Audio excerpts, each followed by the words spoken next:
na pong sinabi na daw si Mr. Bato de la Rosa na siya daw ay medyo nadismaya. Siya daw ay frustrated sa ginawa ni Kerwin Espinosa. Napakasinungaling daw na daw si Kerwin Espinosa nga. Wow, coming from Mr. Bato de la Rosa, yan lang ba ang pwede mong gawin? Yung akusahan at pagbantaan na susuntukin mo yung isang tao na nagsasalita ng katotohanan laban sa'yo? Ay talo ka dyan. Talong-talo ka dyan, Mr. Bato de la Rosa.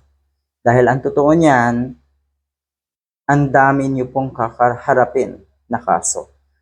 Ay takot na nga po kayo doon sa mga nakabinbin na kaso niyo sa ICC. Tapos eto pa, naglabasan pa etong mga ito. Matindi to. Mahirap na itong lusatan. So the end of Bato de la Rosa, Digong, at Bongo na rin dahil dawi talaga itong mga ito.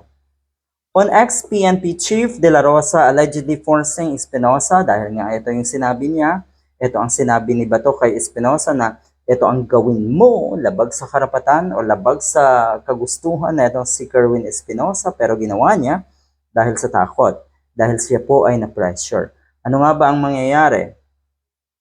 Allegedly forcing Espinosa to implicate those names, Peter Lim at syempre nga si Senator De Lima.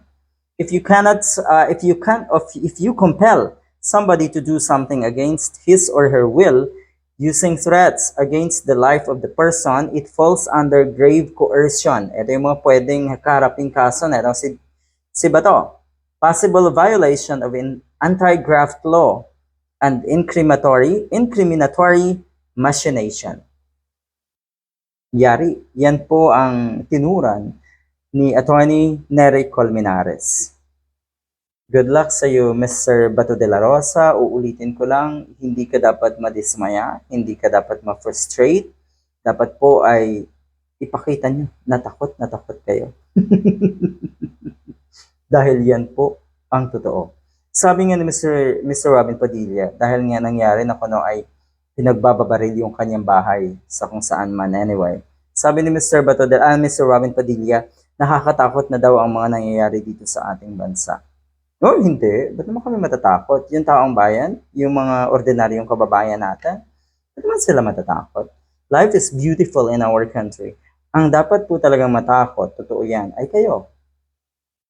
Kayo dapat ang matakot. Yung mga taong may ginawang kabulastugan, kademonyuhan at kawalang hiyaan sa ating bansa at sa mga tinuturing nilang kalaban at kaaway, kayo po ang dapat matakot. So totoo yan. Uulitin ko, walang ibang nararamdaman itong si Digong at si Bato ngayon, kundi katakot-takot na takot. Good luck!